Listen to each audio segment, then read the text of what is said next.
Welcome back to my channel, mga best friend.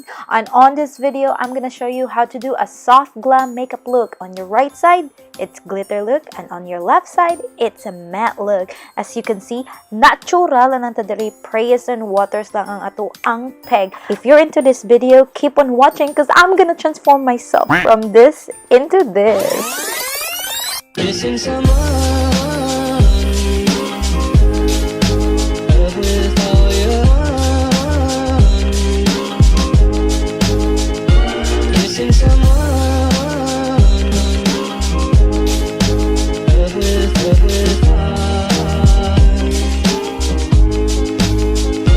how much you miss it, and you miss it.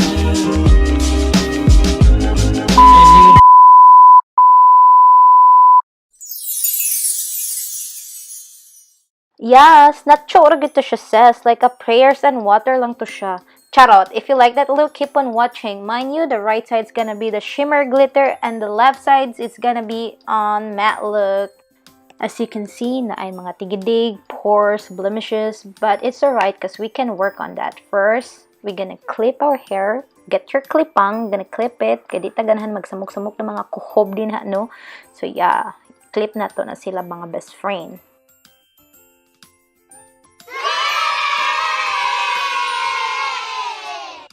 Next, moisturize your lips. Importante kayo nga dili magliki-liki ang lips since we are achieving a natural na look.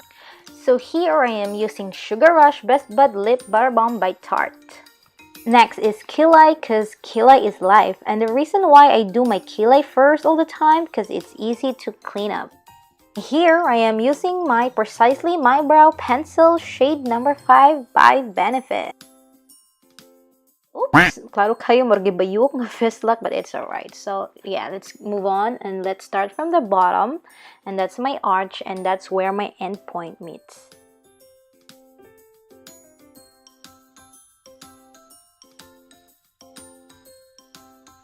And yes, best friend, you can create your own kilay kung unsa na shape na imong gusto. Kung imong kilay is baga, pwede nimo na siya mapanipis. O imong kilay is nipis, pwede nimo na siya mapabaga. Ano na siya bayot? And then we're gonna blend it out. Gamiton na to ang brush, no? Kay lisod sad ato lang ng biyaan, murag pahak din ha. So kung mag-blend ta best friend, dapat like soft, like a soft. Ana lang jud siya, no? Dili lagi ning murag duot jud kay na din ha. Dang kay bayot kung duot kayo jay, ikaw pa masakit nan. So murag hinahinay to siya best friend nga. Dili murag protector na tong kilay din ha.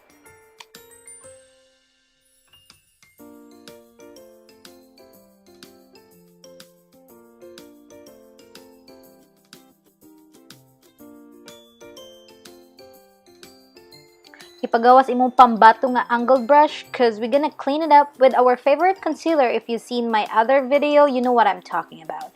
So yes, so ato rin ng kwaon ng mga kampat-kampat because we don't need them. So yung nauna na siya pag-clean up best. Angled brush is your best friend and you don't have to use any special brush. Any brush will do.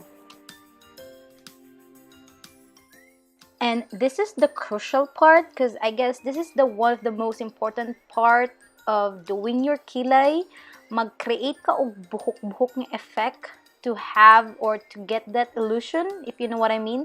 Kay kung dili ka mag-create og illusion nga murag na buhok effect din ha best, mura na og box imong kilay. Og murag box imong kilay, nagamit na tatag protector no. Ana, so ingon na na siya best. So if you don't know how to do your kilay, so karon ha, there's no excuse, you know how to do it now, okay?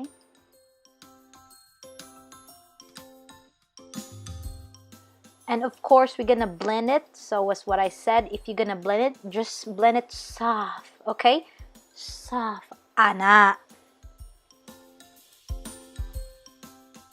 Next, I used 24-hour brow setter by Benefit. This one is kung naay gel para sa buhok, nasay gel para sa kilay, no? So yes, Benz, kabalo na ka, unsay gel sa imuhang kilay, mao ni siya ang imuhang gamiton.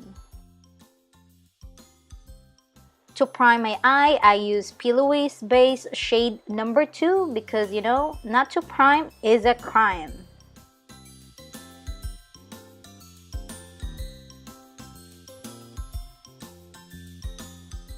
Follow-up cleanup with my tiny Iny Bitsy Winnie sponge by Juno. This is a dry sponge, okay? Dry. Dili ni siya basa. Dili na to bason best kay kung basa siya, mag-create siya wrinkles. And now I'm using my Laura Mercier to set them.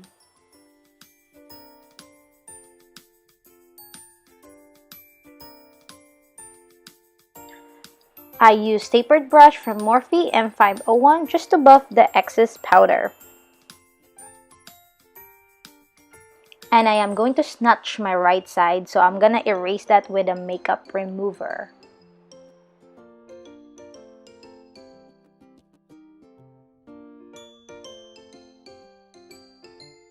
Now I'm using my iconic London Dated Slay eyeshadow palette, and I will use the color Ultimate 10. Here I use my Morphe brush M506. So, focus lang ta sa outer na crease. Here, I use the Jeffree Star brush JS6, you know, just to buff it. Any clean brush will do. Now, I'm gonna dive into Merlot Mondays with my same brush, Morphe M506. To add more color, I'm gonna use the Huda Beauty Topaz Collection color orange, just to give you that look, you know, nga murag medyo darker nga side nga look. Focus lang gyapon nato siya sa kilid sa tong crease.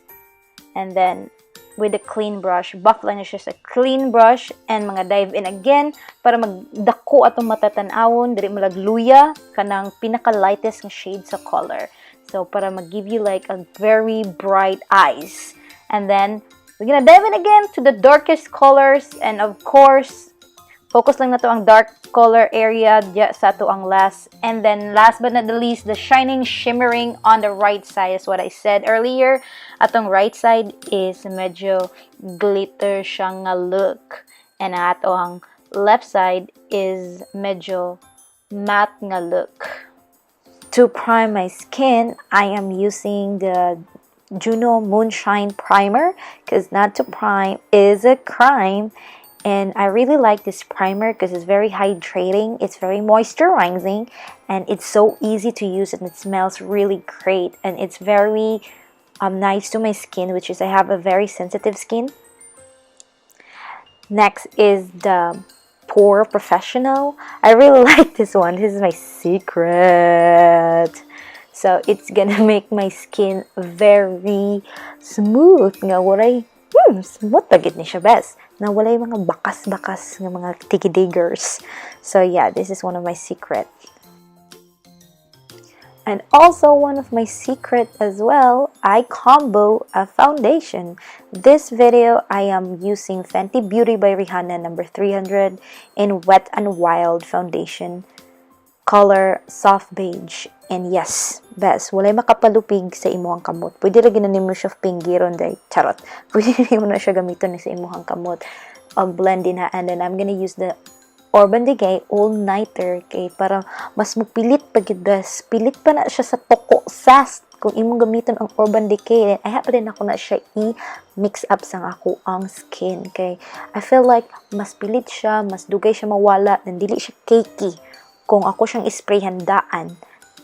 So next, in my left side of my face, I will be doing the basic concealing technique, and I am using the Juvia's Place I Am Magic concealer and number 18. And the right side on my face, I'll be using the other technique, which is the concealer is shade Madeleine by NARS. So I hope na makita nato ang difference between the triangular technique and this other technique that I am doing right now. And yeah, so basically I'm just showing you how to conceal your face in two ways. So I hope you would like this, and I hope it will give you more knowledge of concealing.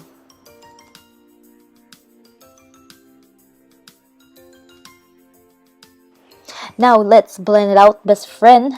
And we're just gonna blend it with our beauty blender or any beauty blender. And the other side of the technique, I'll be using a concealing brush or a concealer brush.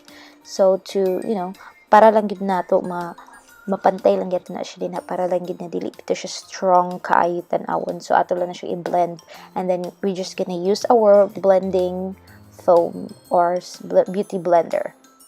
To contour my face lock, I am using the Huda Beauty Contour Kit Color Light Contour. And then I am using their contour brush as well.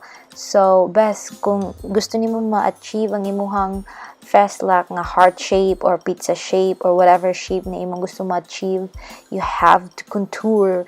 Okay? You have to contour sas. Para mapiyaok imong winkalicious sas, dapat mag-contour yun ka. I'm gonna set my face with my Lover Messier setting powder and with my Real Techniques setting brush. And then I'm gonna put some bronzer with my Hoola and with my Sephora Holy Grail angled brush. You have to have an angled brush. Promise you will not regret it.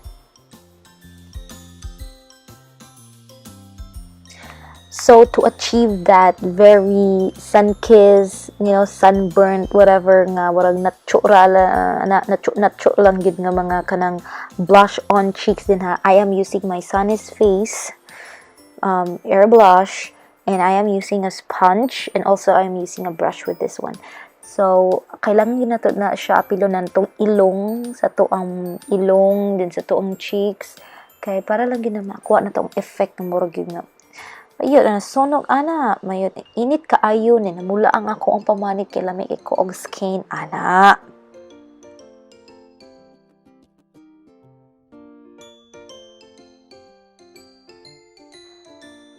Okay, so I did my mascara off camera, and now I'm gonna do my lipstick, mga sisams. And I'm gonna use my Sunny's Face once again para ma-achieve na ito mga nacho prayers, prayers and waters and prayers makeup look. Ganun, sun-kiss. So you can see, that's the glitter effect, but slightly glitter, not so much glitter. And matte effect. So this is just a soft glam makeup look.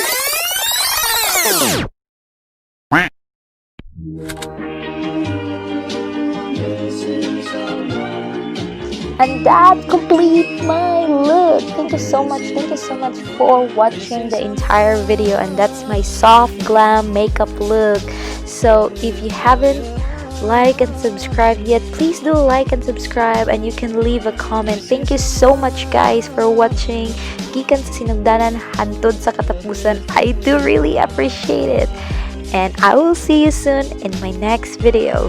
Daghang salamat!